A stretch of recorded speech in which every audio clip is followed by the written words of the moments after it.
Good morning, everybody, and thanks for joining us for today's webinar, Interpreting ADA Title II Compliance, Implications and for Institutions and How You Can Prepare. We really appreciate you joining us today for this essential topic, the changes coming that are going to affect higher ed and how we can all sort of navigate through them together. Before we get into the meat of today's content with Josh and Laura, and we're so lucky to have them join us and be able to walk us through this, but wanted to, for some of the folks who may not be as familiar with EDGE and why we're bringing this kind of a session together for our community in the first place, just share some information about us and the role that we play in the community. So we're a member-based nonprofit research and education network and a technology consortium. We were founded back around the year 2000 by the New Jersey President's Council for Higher Education to serve the higher education institutions in the state of New Jersey effectively in the use of technology. And so what that meant initially was building a network around the state. I'll get into quickly just some of the other sorts of capabilities and things that we've built to help members address challenges that they face. But the mission and the service area that we serve have really expanded not only throughout the region around New Jersey, but nationwide. We have members in 18 states and counting through the various services and procurement offerings that we provide. We also have expanded beyond working just with higher ed. Higher ed is really at the core of the mission and the heritage of EDGE, but we also serve the K-12 community, state and local government, libraries, healthcare, other nonprofits, really anybody with a public serving mission. EDGE exists to serve those communities in the effective use of technology to advance the needs of their stakeholders. So how do we do that? I mentioned we were initially formed to build a network around the state of New Jersey. We still own and operate that network. It's a world-class network. We have institutions now connecting in Pennsylvania and New York as well. And we're connecting with institutions across the country to aid in high-speed research and collaborative research and all those kinds of things. EDGE Discovery is our technology-based research and discovery framework to enable those sorts of high-performance computing and collaborative research undertakings as well. EDGE Market is our strategic and informed consortium procurement arm. We directly, as a nonprofit, help our members solve lots of the challenges that they face. But because we are still that small but mighty nonprofit, we can't be everything to everyone. And that's where EDGE Market comes in. We have a designation from the state of New Jersey to operate a cooperative pricing system. And so we're able to go out to RFP not only on behalf of our local member institutions, but indeed institutions nationwide. Anyone with a public procurement burden that they need to fulfill, because of the due diligence that we do in the RFPs that our co-op runs, institutions across the country are able to leverage those contracts that are generated. So we've had schools from as far away as Arizona and New Mexico and Washington State and Florida and all over the place join us to take advantage of some of those procurement agreements that we produce. We do events, networking, and community building, just like what we're doing here today. We host live conferences at our member institution campuses. We'll be at Princeton University on January 9th for our EdgeCon Winter, which is focused on things like data, AI, emerging technologies, and how they affect the operations and success of institutions. And our spring conference will be at Seton Hall University on April 10th. And that's going to focus specifically on digital teaching and learning. So I think everybody who's plugged into this topic would have a real reason and a real great community to join at EdgeCon Spring in April. And then our thought leadership and solution development, which is sort of really what's brought us together here today. We offer services and support to our member institutions, as well as just additional thought leadership and guidance in areas of digital transformation and modernization, cybersecurity, privacy, and compliance, cloud strategy, technology strategy, and online and digital teaching and learning.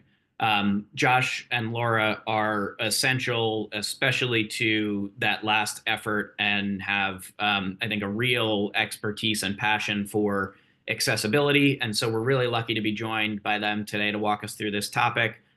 With that, Josh, I will stop sharing my screen and invite you to join to share yours. And maybe if you could both start with a bit of an intro, and then we could get into today's the heart of today's topic. Sure thing. Let me share this. So, like everybody can see that? Can you see that, Adam? Got it. Yes. So, like Adam already said, we're talking about interpreting ADA Title II compliance and implications for institutions and how you can prepare for it. So, a little bit about us. My name is Joshua Gall, not a doctor yet, but will be.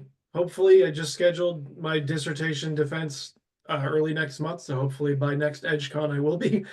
But I'm the AVP and Chief Digital Learning Officer here at Edge. And in the accessibility realm, I have multiple certifications regarding digital accessibility and online ADA compliance. So, Laura. Hello, I am Dr. Laura Romeo. I'm a lead instructional designer with Edge, and my research has centered around accessibility and inclusivity for students, both in the physical classroom and in an online learning environment. So I'll get a picture with me smiling next time.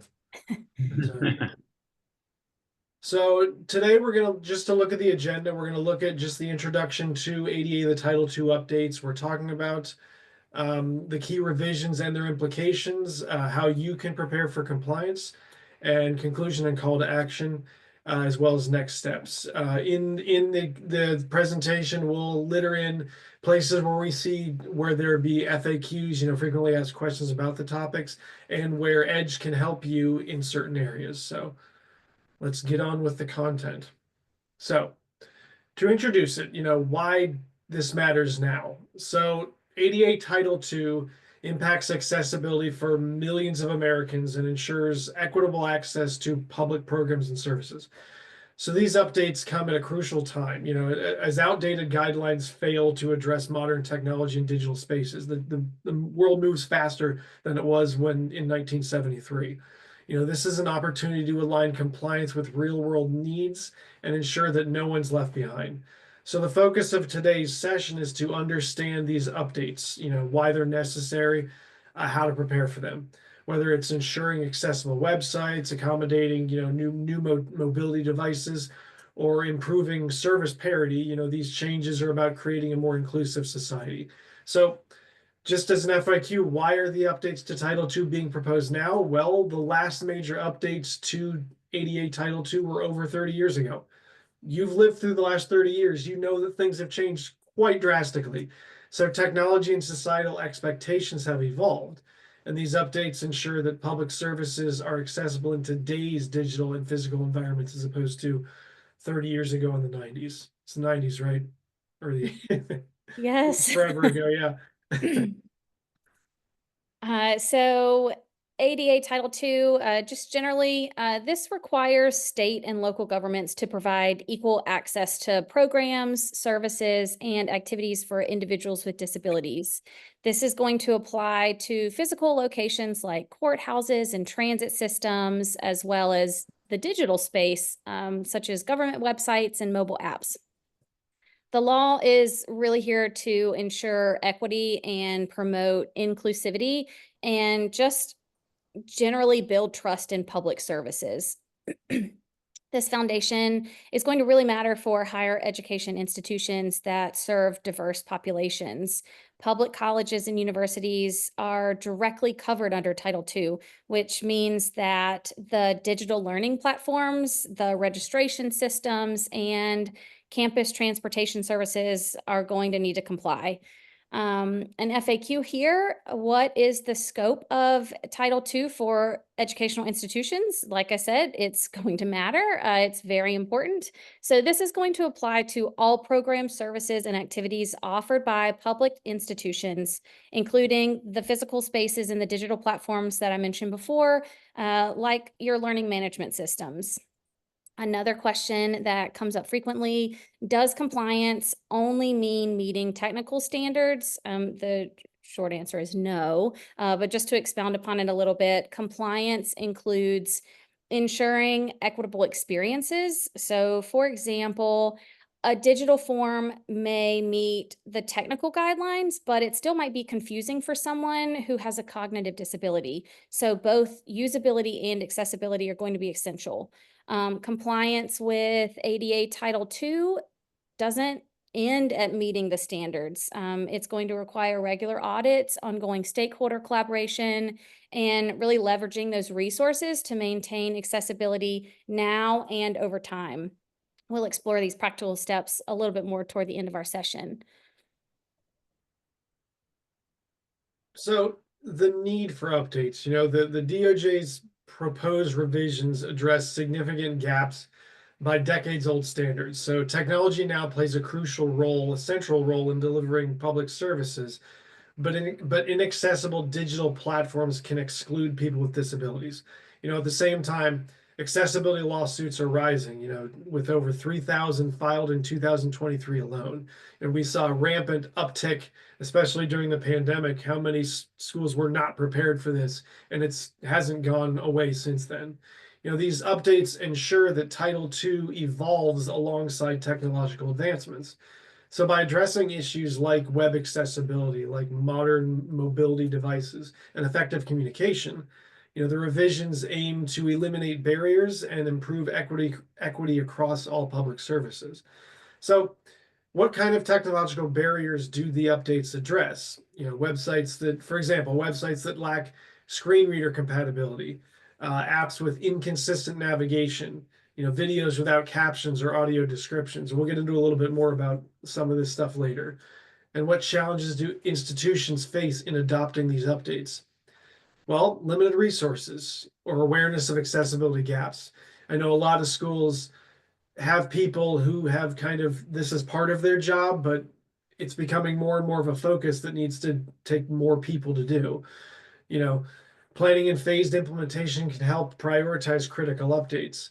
And we'll discuss this a little bit later, but preparing for these updates involves assessing where your institution currently stands, understanding what you're dealing with, where your baseline is, and engaging the right people in the process, expertise, people who have experience in this industry, and making use of available tools and resources. You're gonna hear a lot about tools that can help you, attack this problem, but no one tool can do everything you need to do in terms of ADA Title II. So keep that in mind.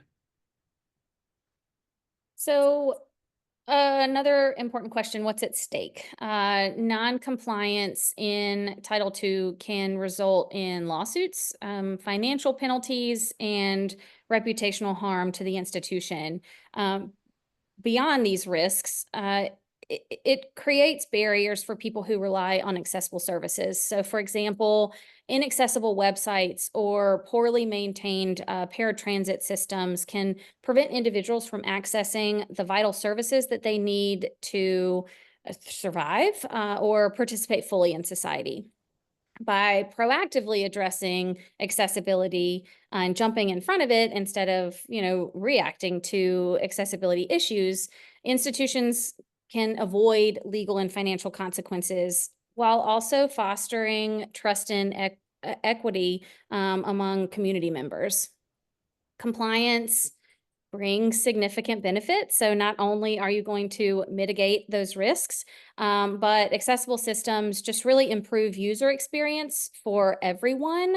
Accessibility fosters inclusion, and as I mentioned, it does reduce those legal risks. So what are some examples of a real world consequence of non-compliance?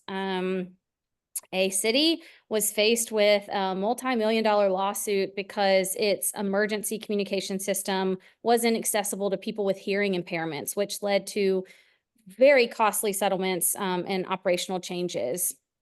And then another question that is frequently occurring. How does accessibility benefit users beyond compliance? So as I said, there are a lot of benefits. But when you start to think about accessibility in terms of being proactive, features like captions on videos or even just simplified navigation on websites can benefit not just those users who have disabilities, but all users, and those including non-native speakers and individuals who might be in distracting environments. So it can really impact how a user is learning and interacting with the tools and resources in front of them. Yeah, I don't know about anybody else, but I watch everything with captions on now, even though I don't need them. So let's dig into it. So, what are the key revisions and their implications for you and your institutions? So, the first one we're going to look at is pretty much the biggest one on the docket, and that's website accessibility. So, firstly is the adoption of WCAG 2.2 as the standard. So we've used 2.1 for a while, but 2.2 is now the newest, most updated one. So the Department of Justice proposes adopting WCAG 2.2 for government websites and mobile applications. So this update includes new guidelines to address cognitive disabilities, ensure accessible touch controls, and improve navigation and labeling consistency. So these updates are crucial for creating digital environments that are usable for all. Anybody who has a lot of experience with universal design for learning understands that accessibility now a lot of has flipped in terms of not just helping blind students or deaf students or students with mobility issues, but students with cognitive issues has become a higher focus of these processes and these requirements. So the key improvements in WCAG 2.2: accessible touch controls. So this ensures that all buttons and controls are large enough to be used easily on mobile devices. Cognitive disability, so this includes guidance for individuals with memory, focus, or attention challenges, such as consistent navigation and logical layouts. It throws students with cognitive disabilities off if one page looks drastically different than the next page in a website or on a course, and there's no standardization or templating done. And labeling and instructions, it improves clarity in forms and interactive elements and makes it easier for screen readers to interpret content. Text heavy things that are not fully easy to follow aren't just difficult to follow for people who are having trouble reading, but it's difficult to follow for screen readers at the same time. So what are some examples of non-compliance? So for one, a city website where form fields lack labels. You see those forms that you have to fill out online, and if they're not cleanly labeled, you're like, well, what's this for? That prevents screen readers from identifying what information is required. Or for example, a mobile app for registering for government services with small, crowded buttons, making it inaccessible for users with motor disabilities. Or, like I mentioned before, inconsistent navigation that makes it difficult for users with cognitive disabilities to locate key information. The next button always being in the same place, or the menu always being in the same place on every page. So how can Edge help? Just to throw out a plug here. While automated tools like Wave or Blackboard Ally or something like that are great for identifying technical issues, they can't replace real-world testing. They can provide you with what I call a check engine light to tell you where things need to be addressed, but they can't fix them for you. Edge serves as a human aspect of compliance by, we conduct manual tests with individuals who rely on screen readers and other assistive technologies. We review websites for usability, ensuring content is not only technically compliant, but also practical for users. And we provide actionable feedback to align your website with both the technical standards of WCAG 2.2 and the human experience. So a couple of FAQs. Josh, How long? while we're here, we did get a pretty specific question, Okay. and I want to make sure that we answer. And it looks like Laura's answering in the chat as well. But I want to make sure that we get to answer this for everybody, just so there's clarity. We had heard that the new amendments require WCAG 2.1. Can you clarify? The language of the rule says WCAG 2.1 as a compromise to help institutions be more able to realistically meet the standards. So are we sort of advocating that institutions just go all the way and do 2.2 if they're going to make the effort anyway, or where does that sort of fall, do you think? Yeah, Laura, you were already answering in the chat. Yeah. Do you want to just answer? Yeah, I'm happy to jump in. So I was actually just writing some notes to myself so we could circle back around to this. But so just as a clarification, so WCAG 2.2 places more focus on accessibility for users who have cognitive disabilities, motor impairments, and those who use mobile devices. And it sets stricter requirements for things like touchscreen interactions and complex gestures. So it's really just designed, 2.2 is designed to be a little bit more specific than 2.1 and to have a more comprehensive approach to digital accessibility, whereas 2.1 just didn't go as far. So it's going to be helpful for improving experiences on those mobile devices for users who really rely on alternate ways to interact with content. Great question from Josh. Do we just need to go ahead and jump in and do this? Do we need to go ahead and adopt 2.2 right away? Not yet. I think it depends on when it officially becomes a required standard under different regulations, but keeping up with this and, you know, where we are going is just a really good idea to future-proof your site and your content to make sure it's accessible to more people, which, you know, I think for me, that's my most important message, accessible to all. So. Yeah. Awesome. Thanks, guys. Yeah. So kind of a similar, you know, how long do institutions have to comply with WCAG 2.2? Well, like we said, you know, timelines are staggered based on the size and complexity of the agency or the institution. You know, smaller institutions will typically receive additional time, depending on staffing and, you know, enrollment and stuff like that. And why are human testers necessary if we use automated tools? I touched on this a little bit before, but automated tools can flag technical issues, but cannot identify usability problems like confusing navigation or poorly written instructions.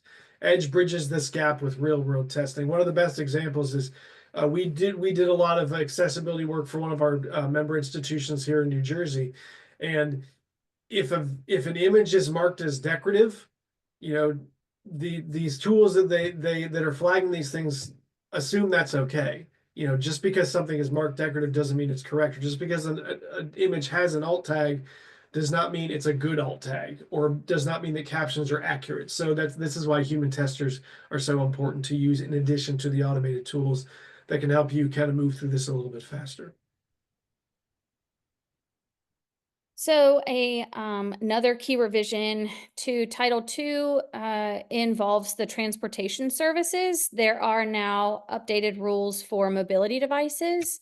The proposed revisions just expand the guidelines to accommodate a growing variety of mobility devices. And what I mean by that is like motorized scooters or oversized wheelchairs.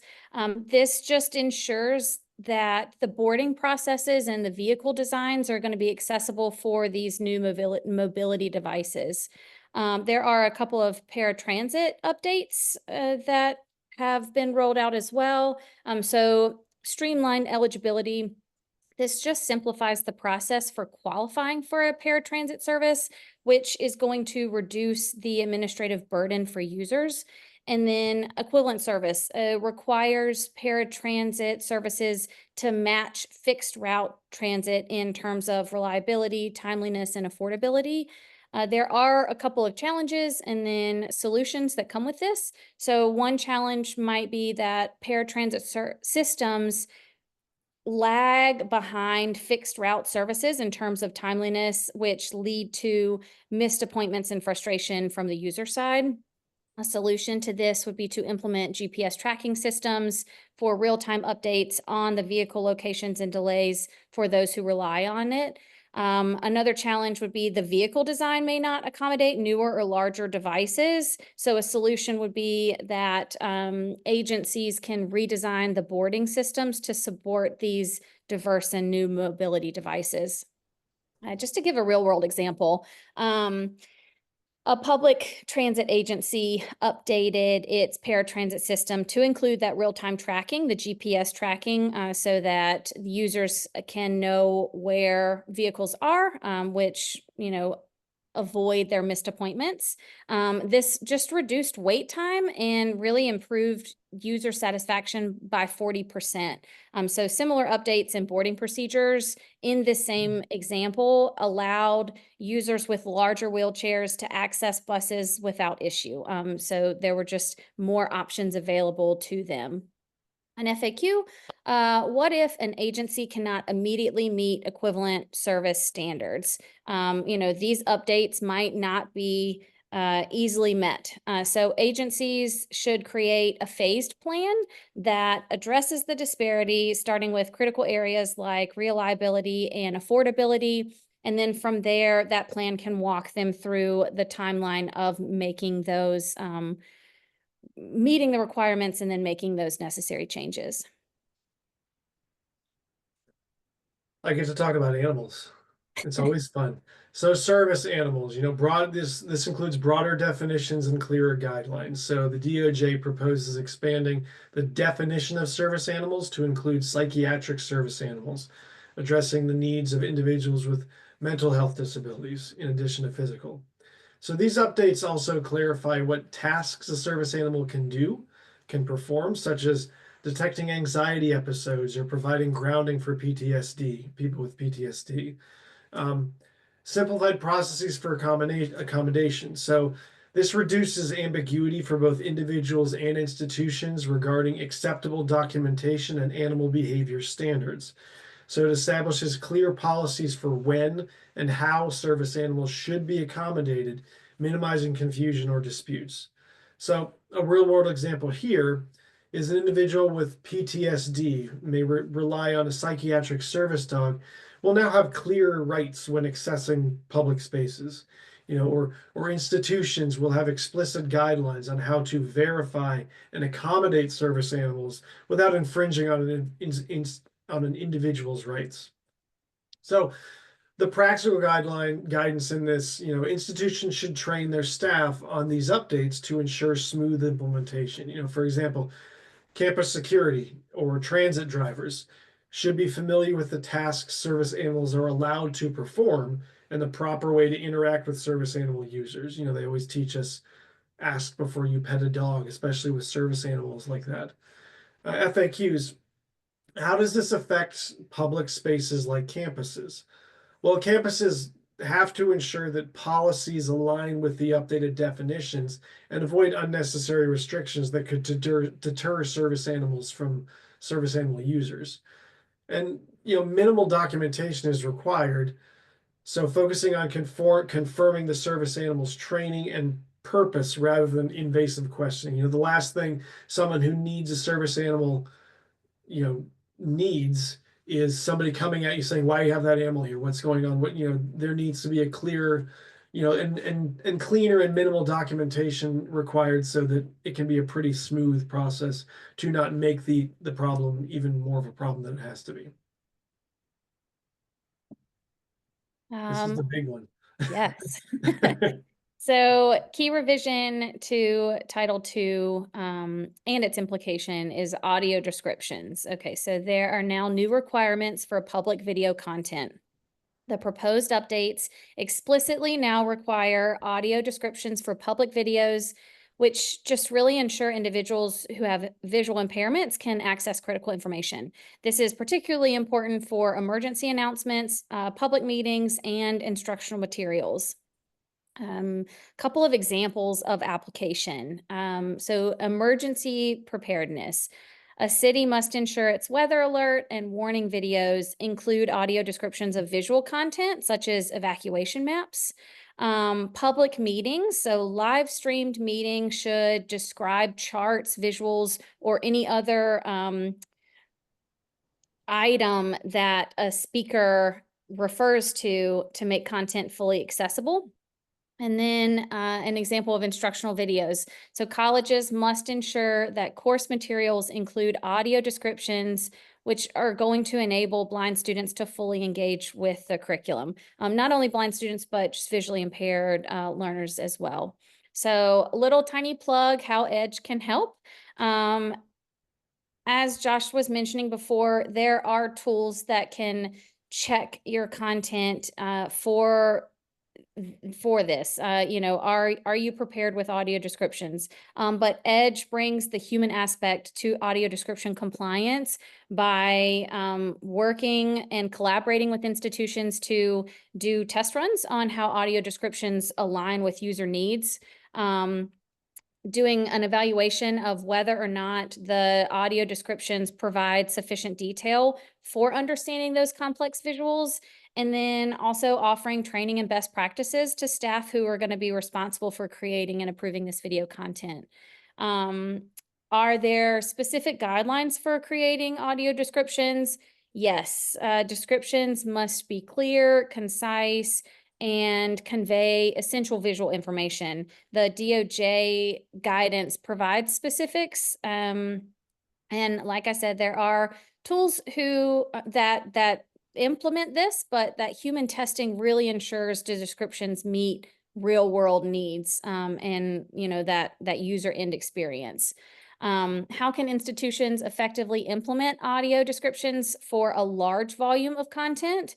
I think it just really starts with prioritizing high impact videos, such as those with emergency communications, and definitely instructional materials, and then phase in those updates for the less critical content.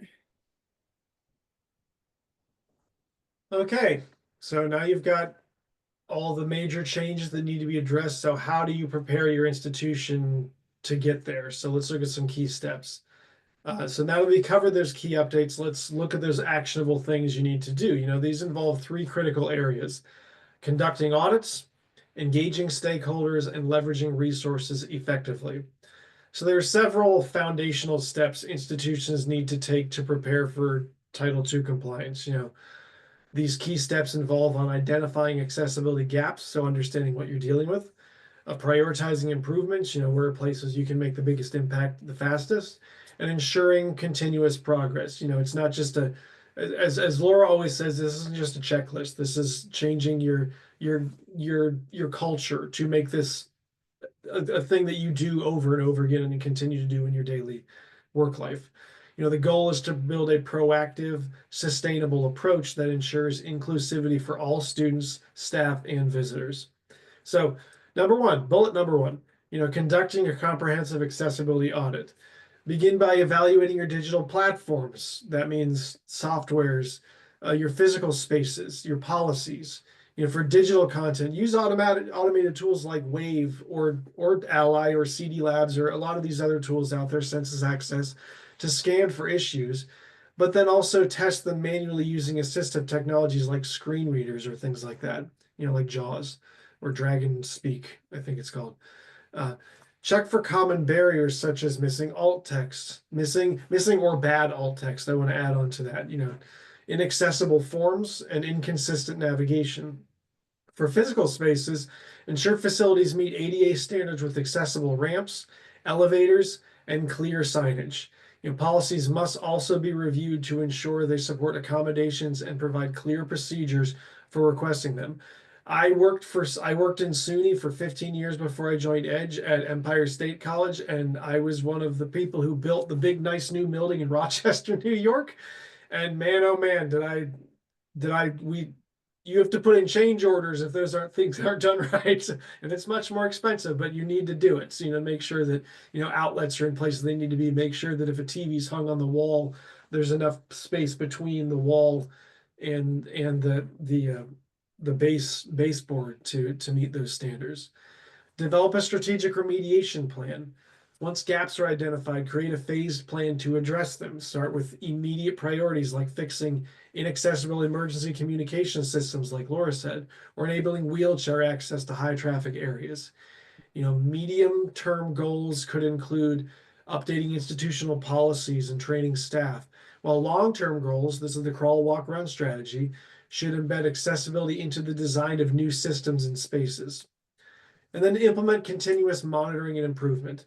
Accessibility is not just a one-time project. It's an ongoing process. It should inject into the culture of your organization. Schedule regular assessments and establish feedback mechanisms for students and staff to report barriers. Most schools already have an Office of Disability Services or Usability Services. Involve them. They're usually a reactive office. Make sure they're involved in this process. And staying informed about evolving standards, like coming to webinars like this, is essential to maintaining compliance over time. So once you've identified where the gaps are, the next challenge or the next step is going to be engaging the right people to implement solutions effectively.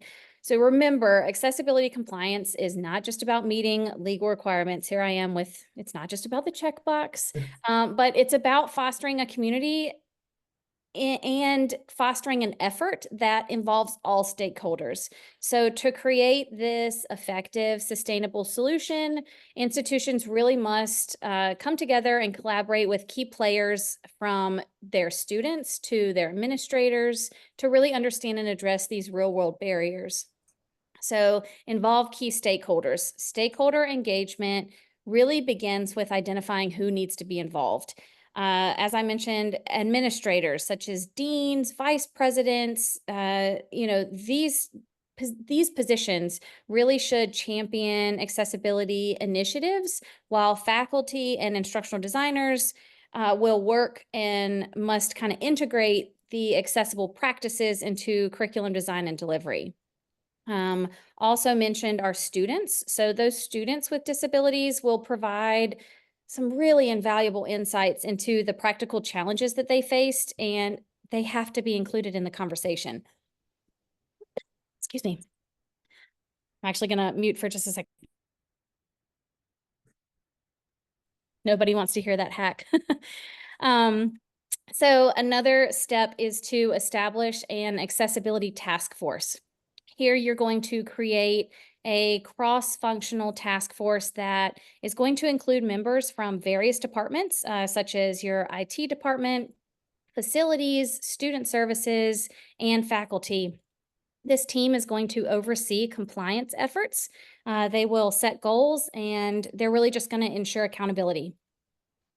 Within this step, defining the task force objectives and timelines from the outset is going to help maintain focus and progress. Last step, one more second. I can thank my 3-year-old daughter for this one. She's passing on all of her germs. So the last step is going to be providing training and professional development.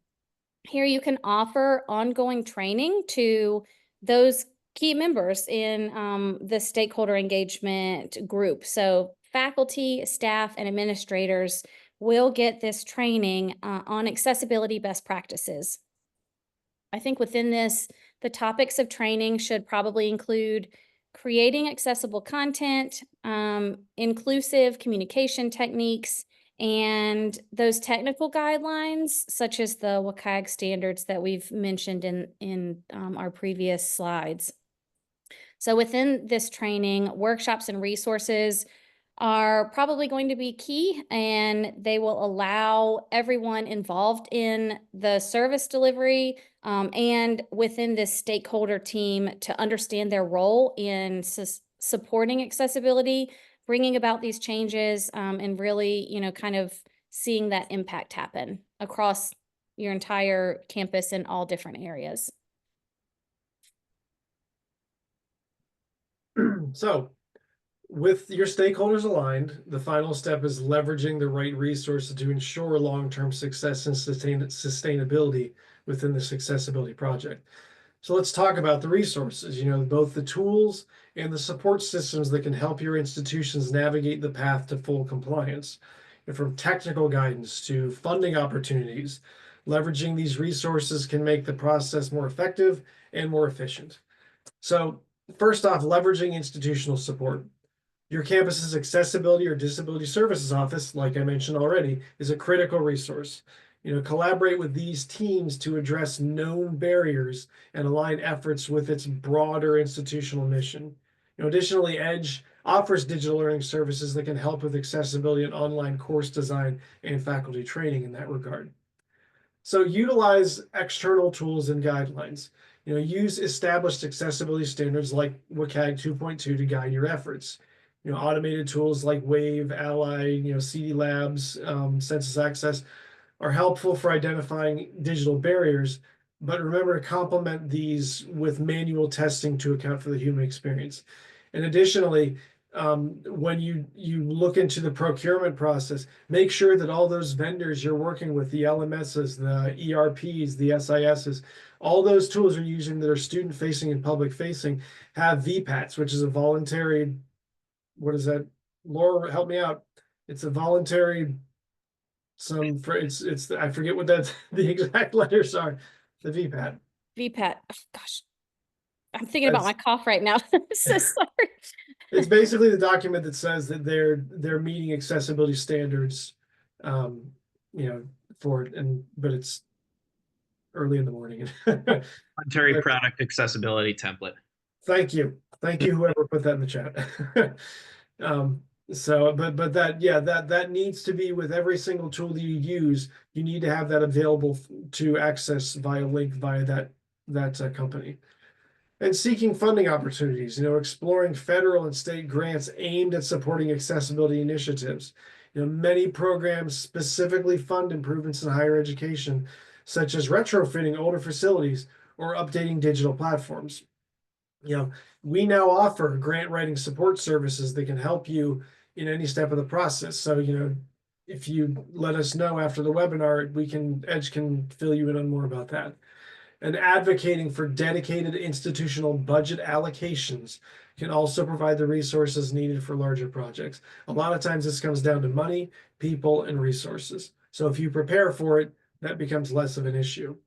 By following these steps, auditing your systems, engaging stakeholders, leveraging resources, your institution can build a roadmap to compliance that not only meets legal requirements, but also fosters an inclusive environment. Accessibility is an ongoing commitment, but with the right tools and team, it is entirely achievable. And you may think this is a lot of work up front, but if you can demonstrate to every potential student that you are a fully compliant school who takes every student's needs, equally important, it's going to do a lot better for your recruiting and your enrollment growth than, it's going to be worth it in the long run.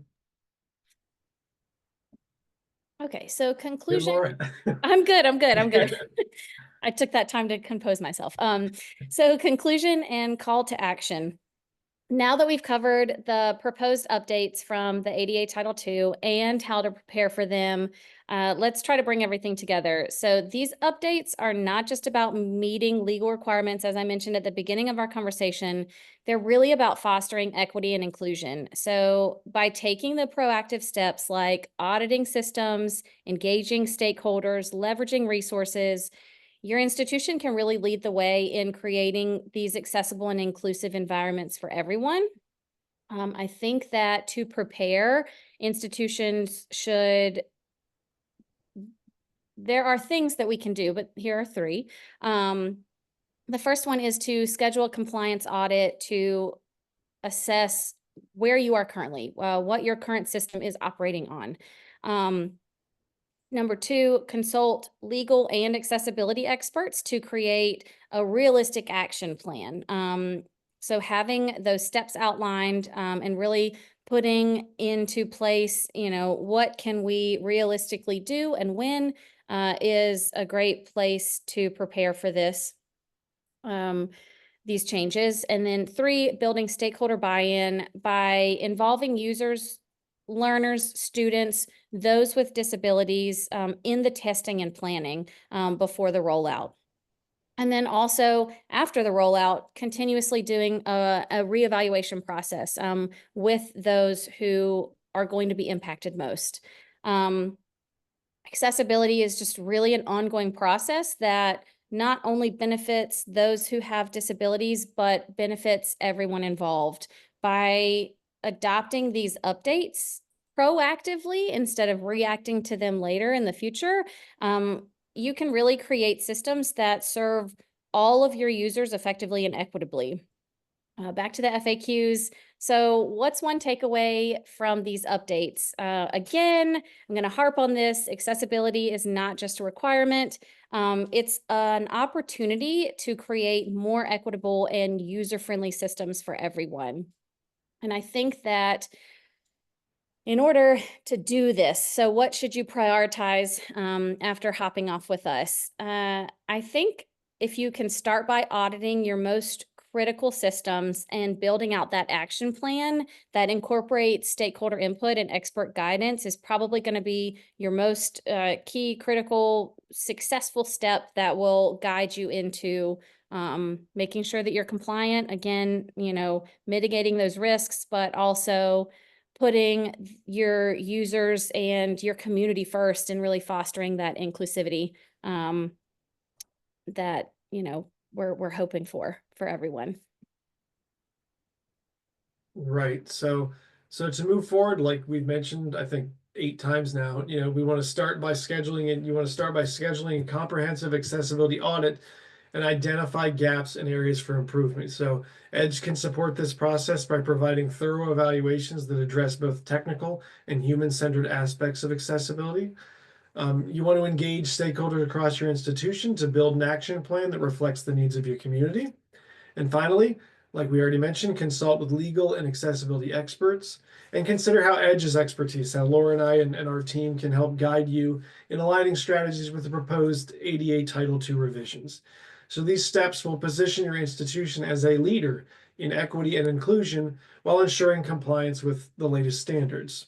So additionally, just a couple of additional considerations. You know, you want to develop that timeline for addressing the audit findings, prioritizing critical barriers, you know, explore those funding opportunities, including grants to support accessibility initiatives, create a system of ongoing feedback and continual service improvement loop from users to identify and resolve new challenges as they arise, and leverage our expertise, leverage EDGE's expertise for continuous support from audits to implementation to training.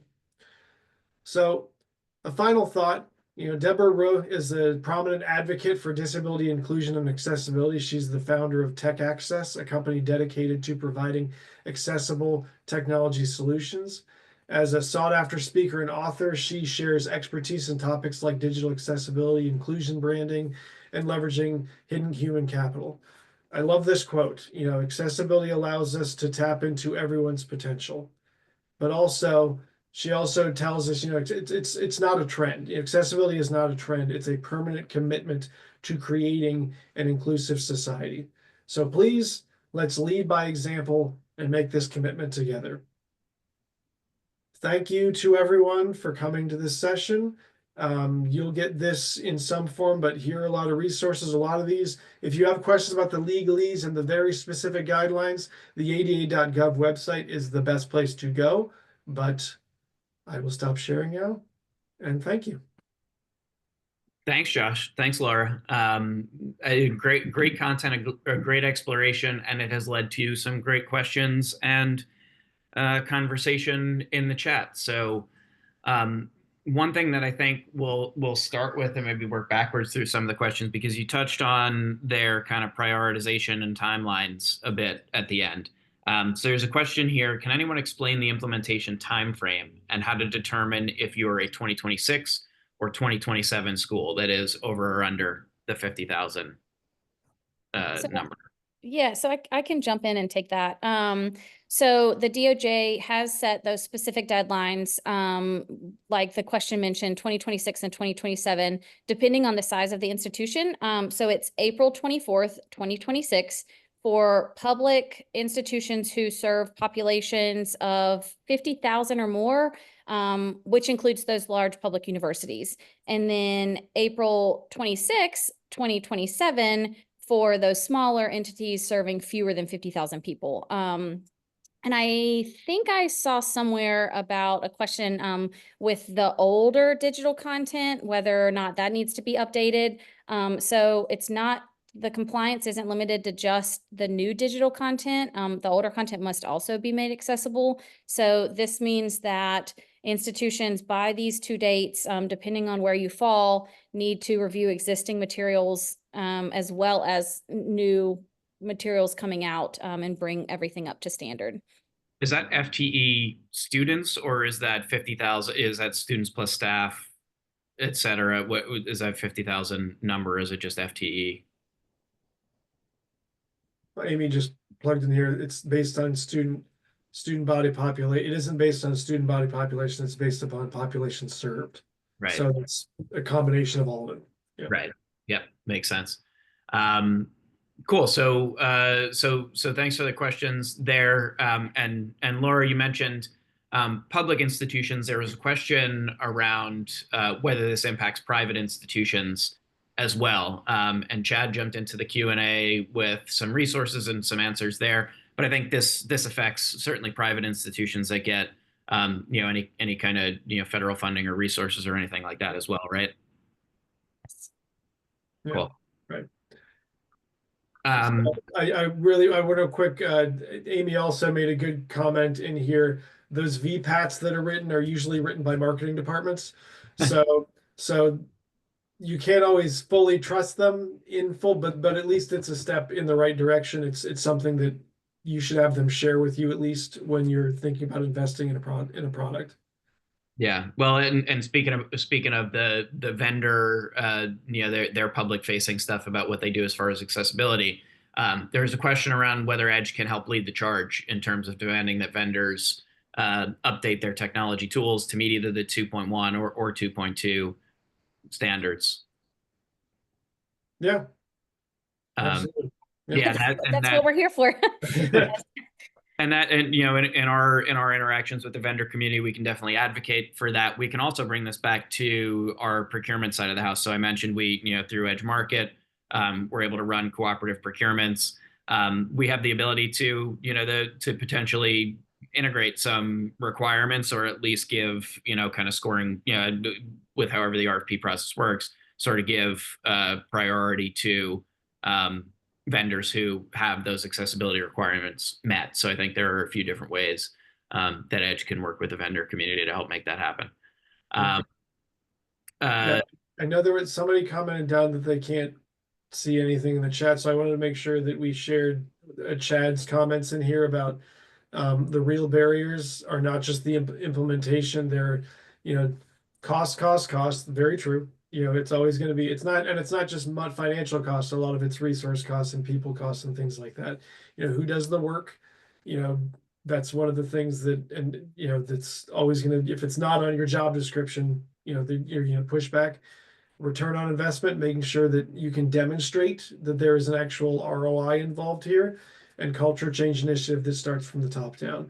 Those are all things that we've worked with different institutions to help them combat and help them solve those problems.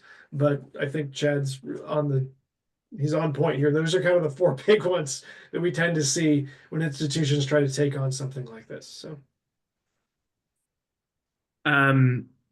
Let's see what else we have. There have been a few that have come in through the Q&A as well. Are there any resources on looking for grants towards improving digital accessibility other than just kind of going through a Google search and trying to figure it out?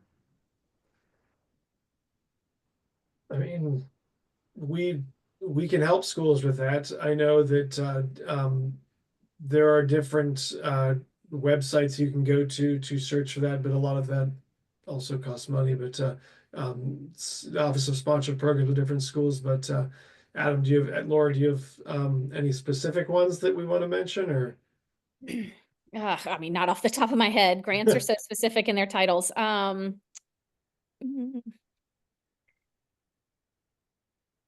mean, I think it's something that, I mean, most grants that we have found we've worked with that speak to the improvement of instructional materials, the improvement of technology in service of students, can very easily be, refocused as an accessibility style project. So, I mean, I can't speak to more. I can't say any specific places. I just know that we've worked with them before. So. Yeah, and we can definitely help to navigate some of that. We had a question that came in, and Laura, I see that you answered it in chat, but just so that folks are just listening, or in the Q&A panel, but if folks are sort of listening in, what about videos that are in public spaces on campus from an accessibility perspective? Sure. So under Title II, yes, those need to be addressed to be accessible as well. And make sure that, individuals with disabilities can use them. So to comply, captions, the videos just must have accurate captions for those who are deaf or hard of hearing. And then there also needs to be audio description. So any of those visual elements that come across on the screen should also be described for those who are blind or have low vision needs. So I think too, I also typed that the use of media players are important and support these accessibility features. And universities should really regularly review video content to make sure that it stays accessible. So the short answer is yes. Those videos in public spaces need to be accessible.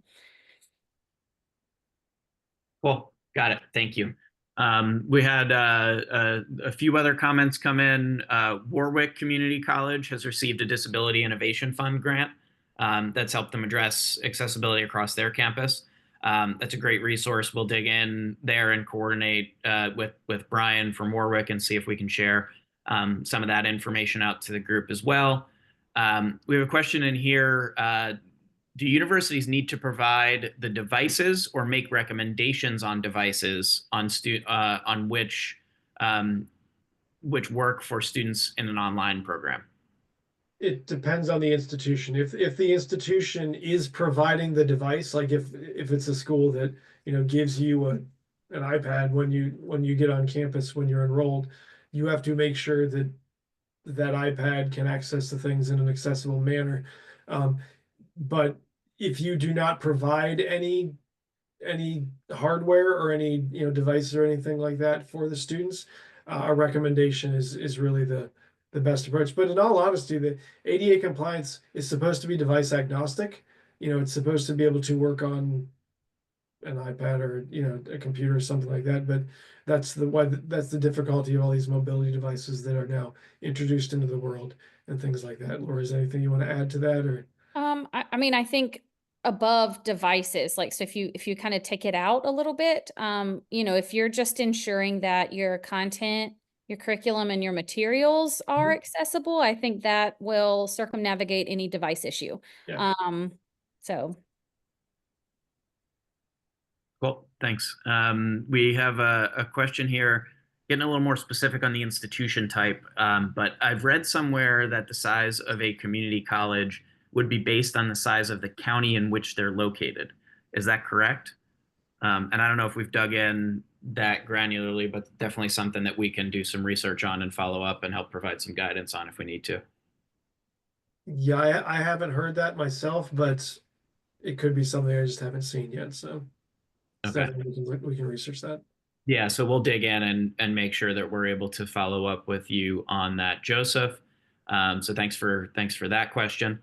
I think we've covered all the questions that we have in at this point. Oh, and we have a link in from Brian from Warwick, who shared about the Disability Innovation Fund. So we'll share, we'll share some information there. It's like Josh just dropped it in the chat, so that's great.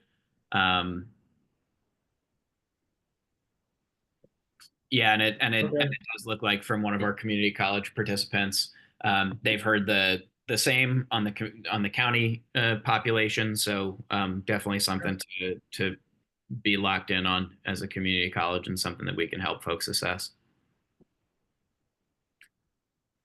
So that actually brings us directly to 11 o'clock. I think Josh, Laura, and I have a couple extra minutes if there are any additional questions that folks want to be able to pose here. If not, we have one more question. Looks like, thanks for the feedback on public videos, came in through the Q&A. Absolutely, happy to do that. So yeah, I think that brings us to the end of our questions that we've had addressed here.